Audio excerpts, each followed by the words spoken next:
and welcome back to the Savvy Dragon podcast, where we bring you the latest in TCG news, updates, player interviews, and more.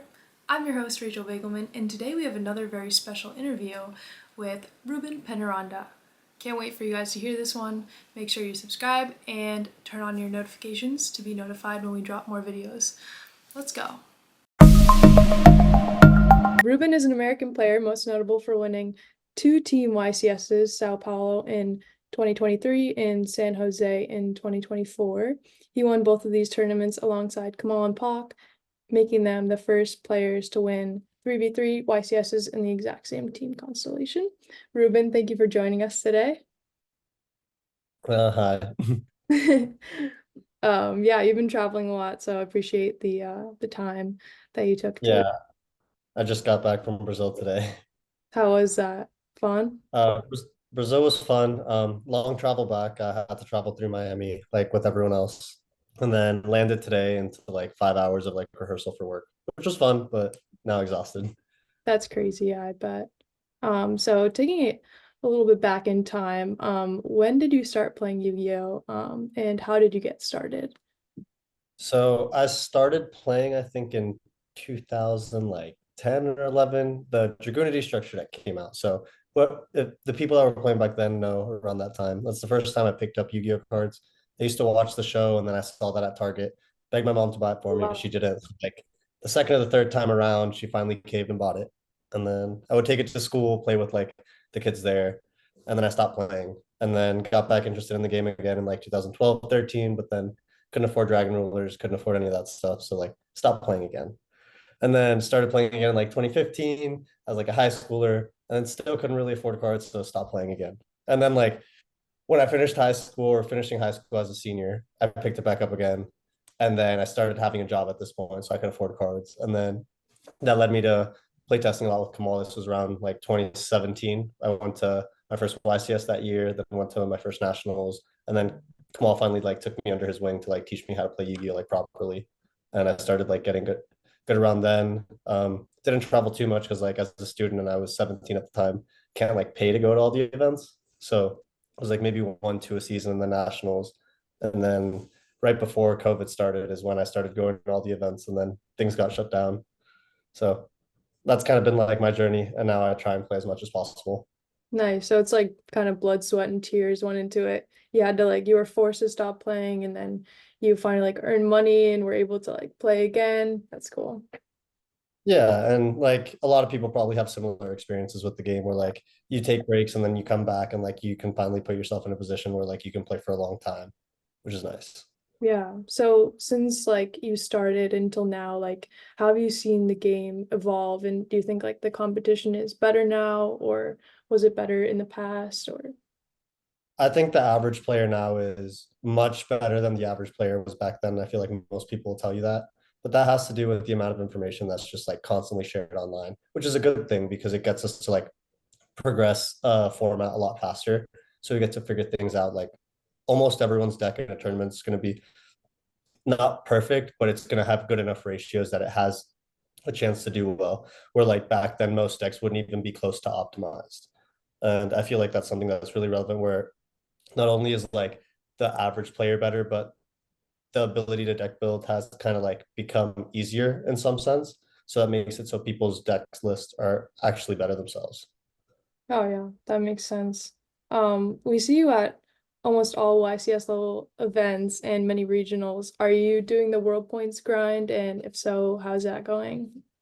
I am. I actually joined in kind of late. I joined in after we won in Costa Rica because I was like, well, I have enough points now because initially I wasn't going to. I had 3 months off because of work, like the end of October, November, and December. And I was like, taking 3 months, that's like 12 weekends off of no events. Everyone's just gonna like surpass me in points. And then so after Costa Rica, I was like, okay, I'm like in the top 20. And then I did well at Vegas, and I'm like, okay, I have a chance.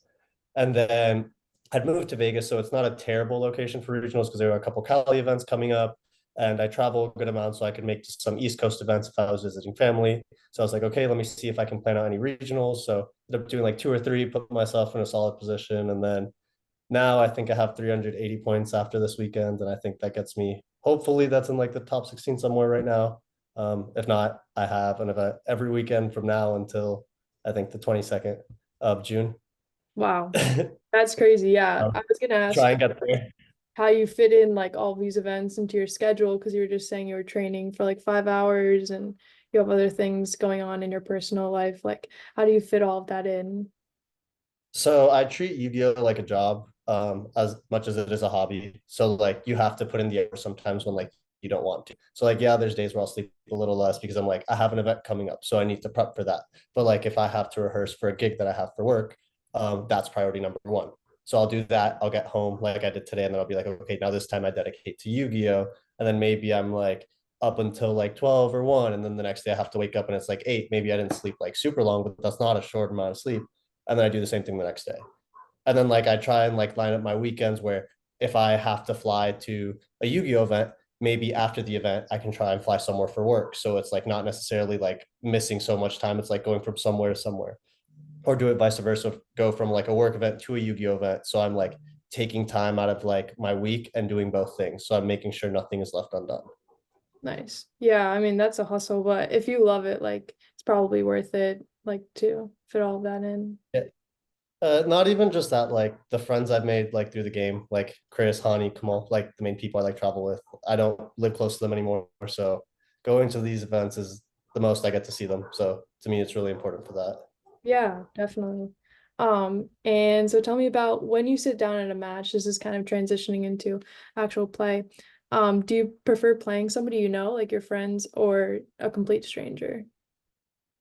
To me, it kind of doesn't matter, and this is, I guess, like a very competitive mindset where it's the person in front of me always just has to lose. In the sense where if I'm trying to win a tournament, it doesn't matter if it's my best friend or someone I don't know. I still want to win the match no matter what. So I have to play the match the same way. And that goes along the way of like kind of treating every opponent the same, not underestimating an opponent, not overestimating someone. It's just everyone in front of you can and wants to beat you, and you have to can and want to beat them more in that Yeah, sense to me. So you play better than them, you have a slightly less chance to misplay, maybe things like that that give you a bigger edge in the long run. yeah.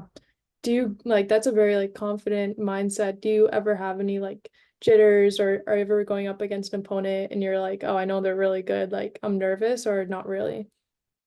Not necessarily like a nervous thing. It's more of you sit down against an opponent and you're like, well, I know if I lose this match, like I'm losing to a good player, or maybe I like misplayed and it's like that's someone like that I can't misplay against. It's not that I'm nervous to play against them, it's that I can't misplay because they will take advantage of it. And that is a match where the smallest thing will make the biggest difference. Yeah, that makes sense. So kind of like advice that you'd have for like pressure situations like that. It's more of just like go into it kind of more logical. Like if you know that they're really good, like you can't misplay, things like that for players who like, Like take your time. That's a very important thing. I feel like some people rush, and it obviously like there's taking your time and then using too much time in a match, but it's like there's no need to rush plays because you always want to make sure you're able to make the correct one. yeah, that's really good advice. Um, and speaking a little bit about traveling with your friends, like what's your most memorable trip? You've probably been on a lot, but is there one in particular that like really sticks with you? So there's a couple. They're all unique for like each different things. A really fun one was I think YCS Niagara a couple years ago. I drove up with Gunther, Hani, Chris, and Keenan, one of our friends. He drove us, and we drove from like Philadelphia, and we had to wait outside the event from like I think 4 or 5 in the morning up until the hall opened because me and Kamal did not pre-register for the event. So like we were up all day to try and pre-register for the event, and we had been testing for like 4 weeks, so we were like not missing this event, and it was like very stressful. And like I ended up getting top 32, so like at least I got rewarded somewhat for it, and Yeah. like it was very fun. Like kind of those like you put in the work and kind of like get rewarded for it. And like I didn't make it all the way, and I kind of also put that on like I wasn't fully prepared because I didn't pre-register for the event. So like I was still scrambling at the last minute, so I wasn't like fully ready.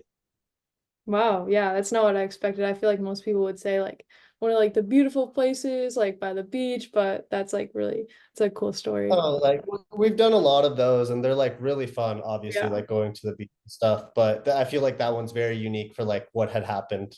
like for the event, which was like really cool. Yeah, that is cool. That's great.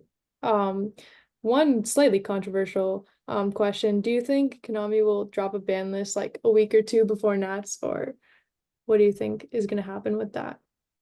I personally don't think so. I mean, they could, and like if they do, everyone's just gonna like have to play a new deck or figure things out on the fly, which I think is like fine. I'm like a big advocate for playing events like post list or like post a new set. I think those are the like tournaments that have the highest chance of like winning if you're a good deck builder or a good player in general, because nothing's going to be solved. So you have a chance to be ahead of the curve. And I feel like those are also the most enjoyable ones to win because you could be like, I figured this out or I did this differently than someone.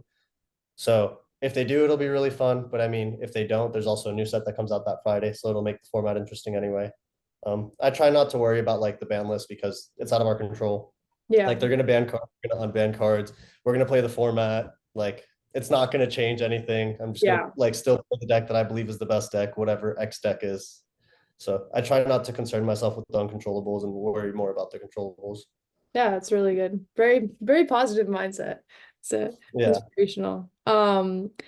And about TCG stuff, you've been a supporter of TCG for a little while, thank you. And you've been to some of our events.